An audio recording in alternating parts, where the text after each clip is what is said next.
Hello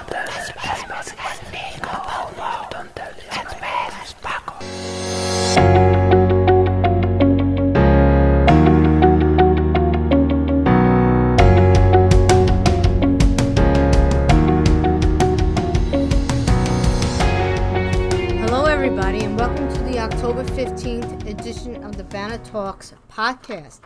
My name is Roseanne Kassar and you are listening to the segment where we cover what's going to happen in and around campus for the next 2 weeks.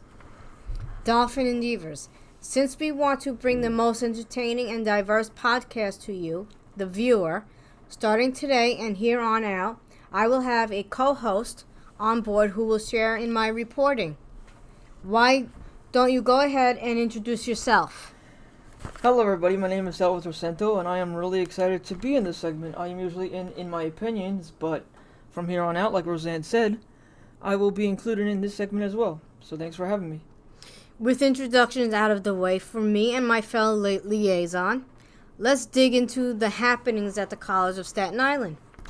On October 18th, there seems to be a breakfast bonanza, and no, I'm not ad-libbing that, that's what it's called, in the cafeteria from 8:30 in the morning up until 12:30 in the afternoon. Made to order omelets with potatoes on the side. On a side note, this is one of those times when an event is actually not free. Specifically speaking, from $3.75 for one serving all the way up to $6 for four or more servings. Not a bad deal. Well, if one can eat that much. On the same day, going from 1 p.m. to 4 p.m., there is a J.P. Morgan Career Day for finance majors. As the title of this event hints at, this event will not be held on campus, but instead on the grounds of J.P. Morgan Metro Tech Center in Brooklyn. The flyer CSI Connect provides specifically states that this is for, and I quote, for CSI finance majors. Learn from top professionals about what you need to do to compete for opportunities in the field of finance. Limited seating, so reserve your place now. Register at the Lucille and J. Chazanoff School of Business, which in other words is 3N room 220 according to CSI's website. Now, compared to the previous two that me and Roseanne have told you about, the following program is quite bare bones, but also essential for those that are taking beginner math courses. Utilizing the TI-83 and TI-84 graphing calculator, October 21st in 1S 114 from 2:30 to 4:30. The host of this seminar will teach students how to best utilize this tool for their 123 and 130 classes. Instead of spending an unnecessary amount of time on YouTube looking for tutorials, spend less than 2 hours here learning all you need to know. Pasta bowl? We all know that's a pun. But there's no throwing involved, no running involved, no touchdown cell. Never mind.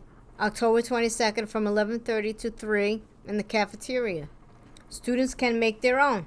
You guessed it. Bowl of pasta. A side of garlic bread is served as well. There's fees coming in left and right today.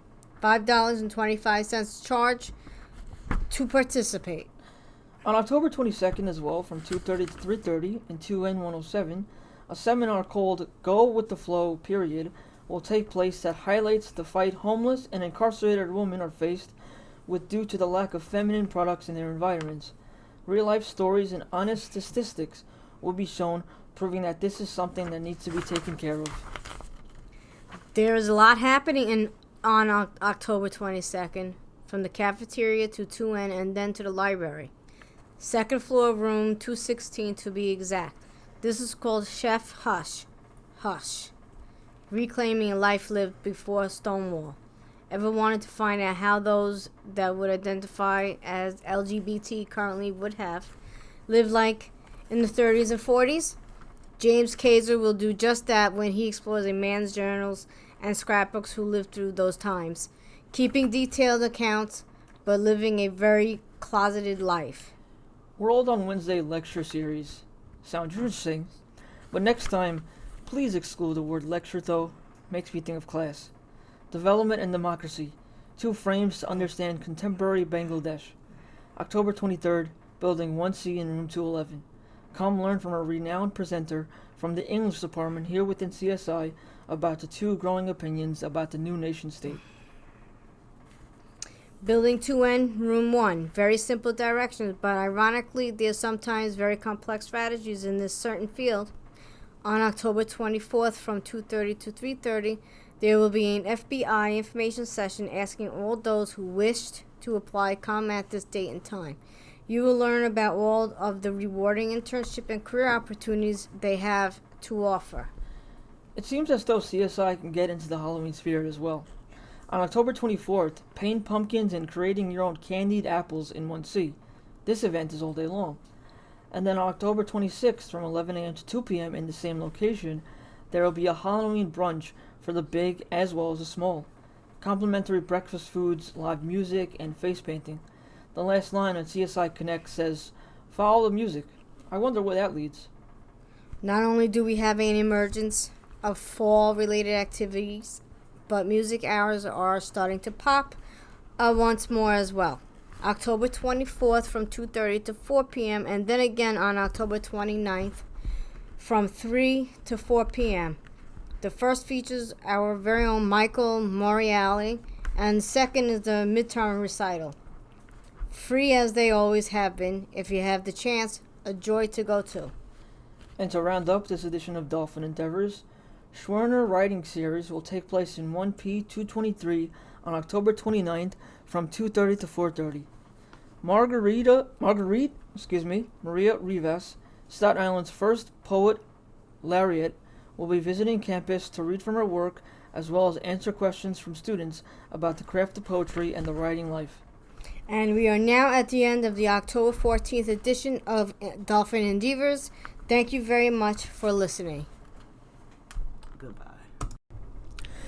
Hello everybody, welcome to the October 15th edition of In My Opinion. My name is Salvador Torcento, and today I am co-hosted by Dijon Virgo. And today we're talking about something that is happening more in the digital world than in the real world. A lot more examples in the digital world anyway, and that is the concept of censorship.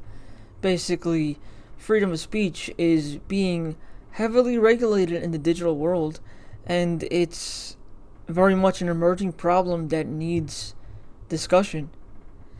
So, first and foremost, I would like to bring to the stage 3 recent comings of this issue.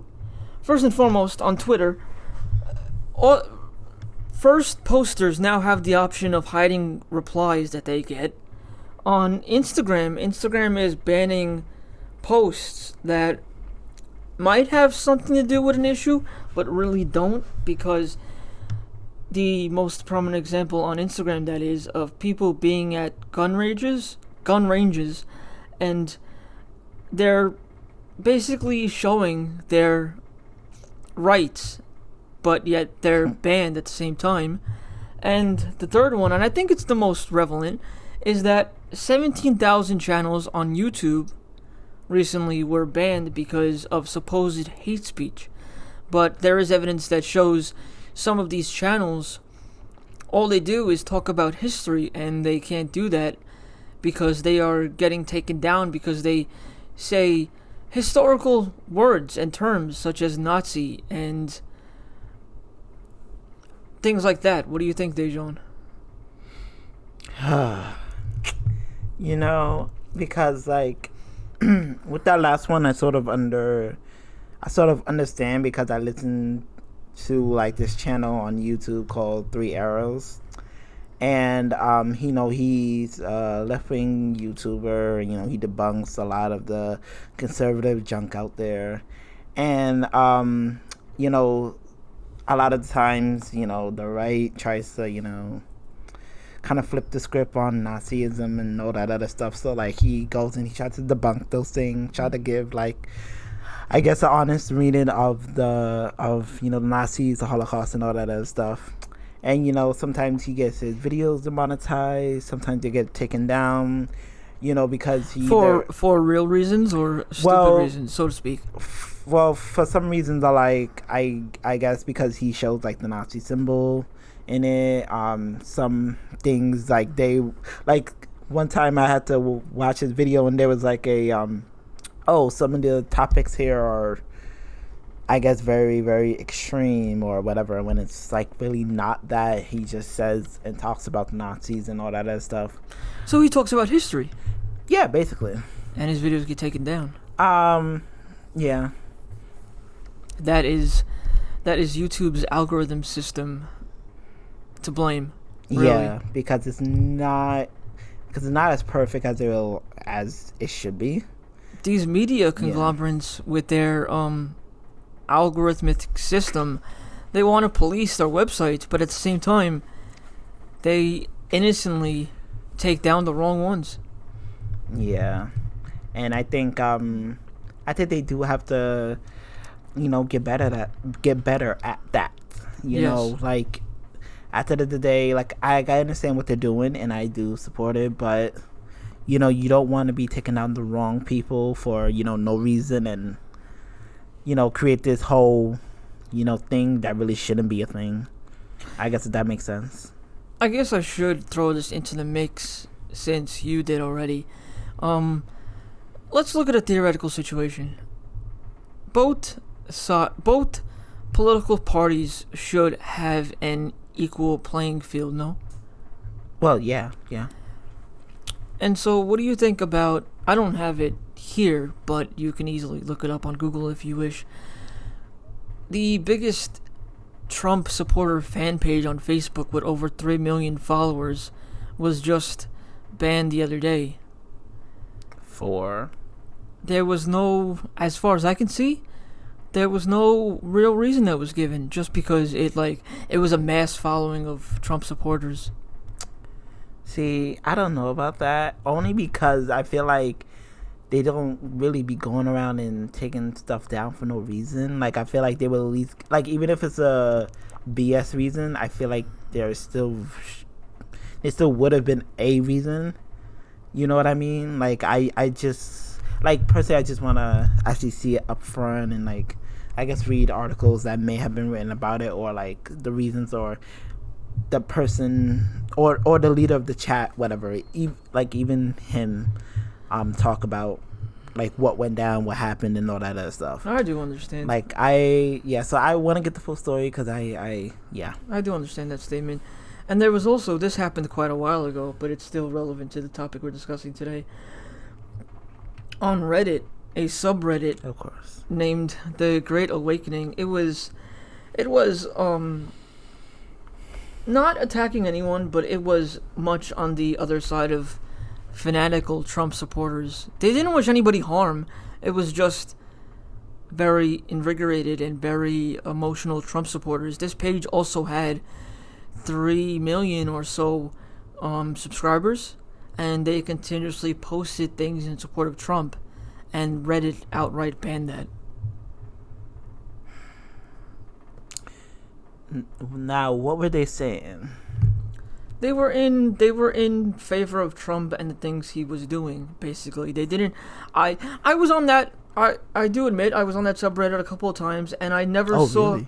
I never saw an outright attack against anybody that opposed Trump. I never saw anybody doing anything that would go outside the norm of regular internet comments. Like I said, once again, I really do have to look at the reason as to why they got shut down, because I understand you may have not seen the comment, but maybe someone who monitors the site did. And when we're talking about, Trump supporters, and we're talking about Reddit and stuff like that, I mean, these are places where a lot of people kind of shed their skin and just say the racist thing that they have in their hearts, but they can't say because it's not correct. So I just want to see what comment kind of sparked it. Why was how bad was that comment? That's and true. Stuff That's like true. that.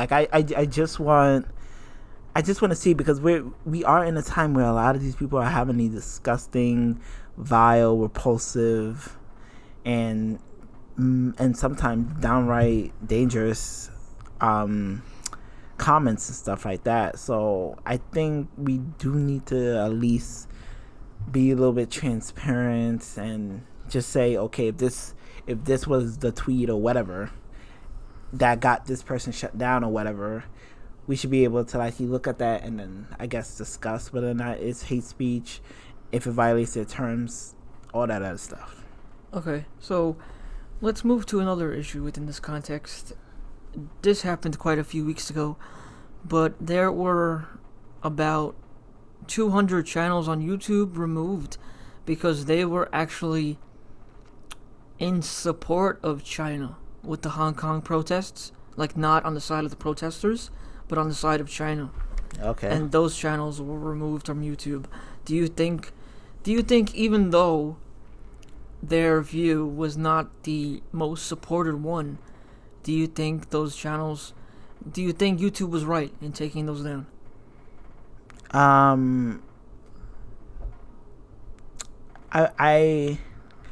I don't think they should be taken down simply because they support the Chinese government, against Hong Kong. Once again, I just love to see the nitty gritty details of it. But if it's like me too, and I was also looking for those, but I couldn't find them because by the time I got to that, the channels were already gone. Yeah, but if it's just basically I'm just gonna take it down because I don't want to piss off the Chinese. Well, you're an American company, so you have to, provide that platform for people to speak if they haven't violated their terms or whatever. Because there are plenty of people who are on YouTube who don't support, authoritarian regimes around the world. There's like anti-Saudi Arabia, there's anti-Russia, there's even anti-American.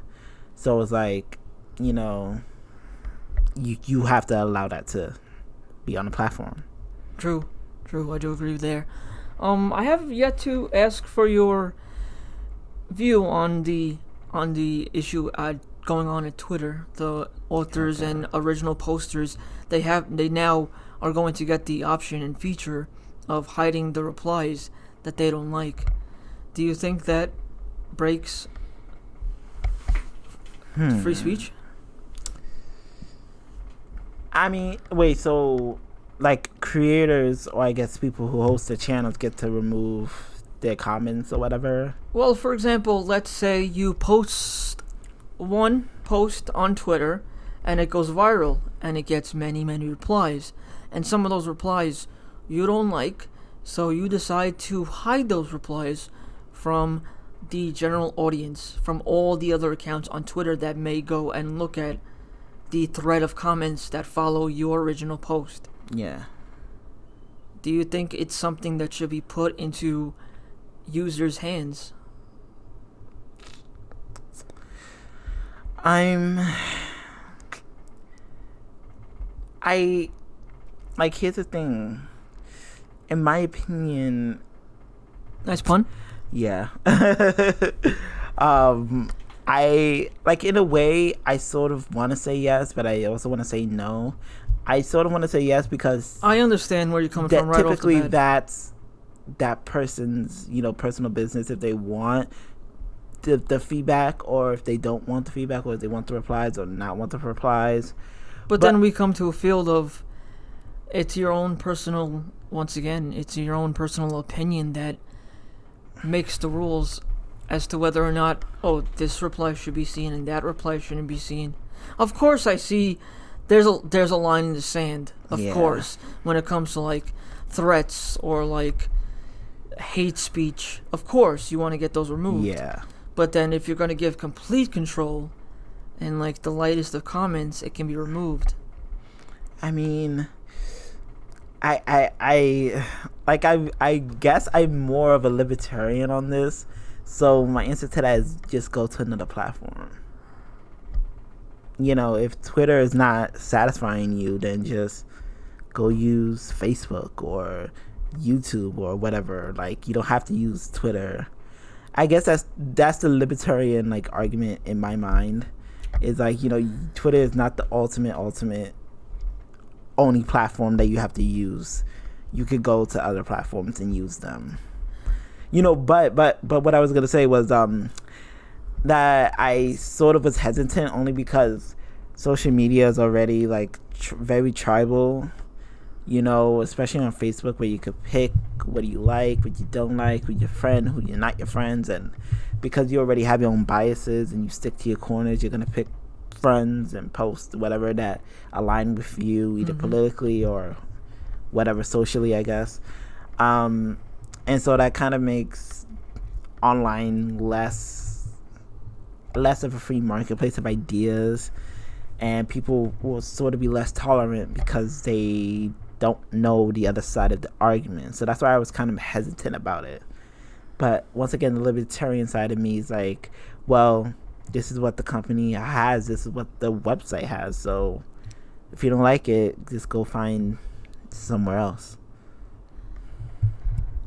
I would say that as well, but when these platforms are named as social media platforms where people should be allowed, because of the so many mass accounts that are registered on these websites, people if of course there's a line in the sand once again, hate speech should not be allowed, but there should be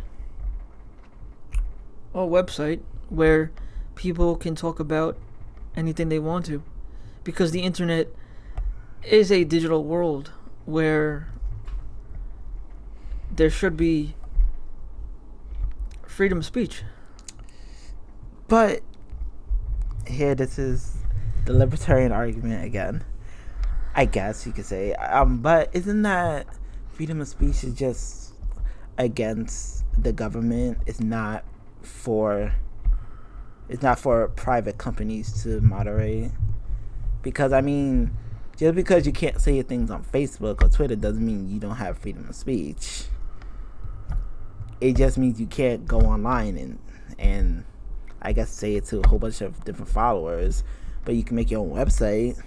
You can possibly go on YouTube, or you can actually on YouTube, the video poster has the option of deleting comments as well, and there doesn't need to be any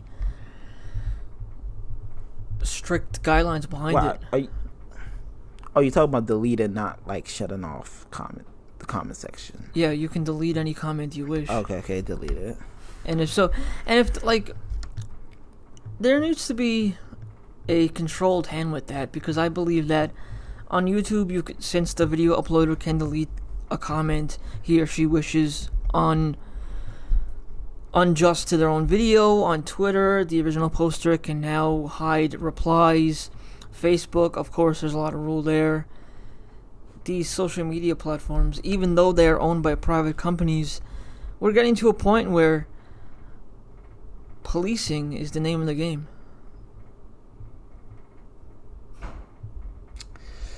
Policing? Well, I mean, of course, I think a company has the right to, decide what type of discourse they want on their platforms. Of course, but when there's millions of users on these platforms, well, they don't have to use that platform.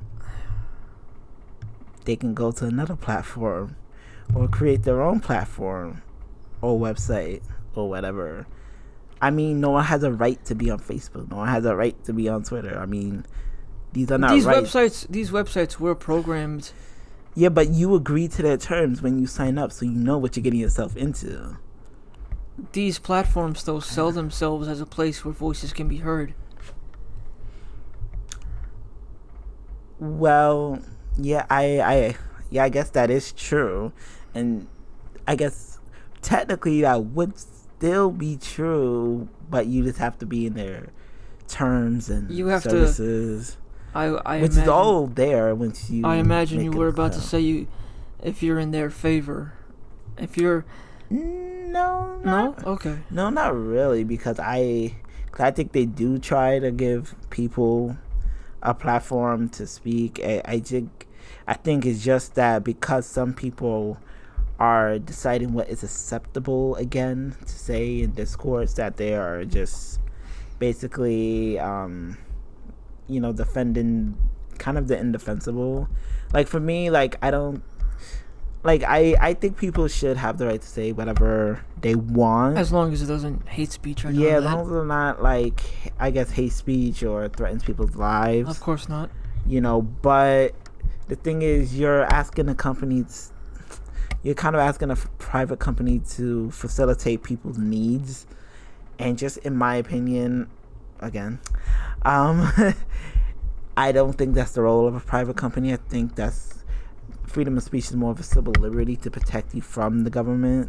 So as long as like the government is not saying that you can't say this about me or that about me or whatever, it's fine. Maybe I'm wrong, but that's just what I'm thinking in my head, I guess. It seems as though we've come someplace where we both can agree to a statement: freedom of speech and voices can be heard. Two different things. Yeah, because one is protection from the government, the other one is more of you're trying to say what you want on a platform whose terms are laid out and are saying we don't accept this type of thing on our platform, I guess. And that just about does it for In My Opinion. Yeah. Again, my name is Salvatore Cento. I'm And- D. John Virgo. Thank you for listening. See Thank you you. later.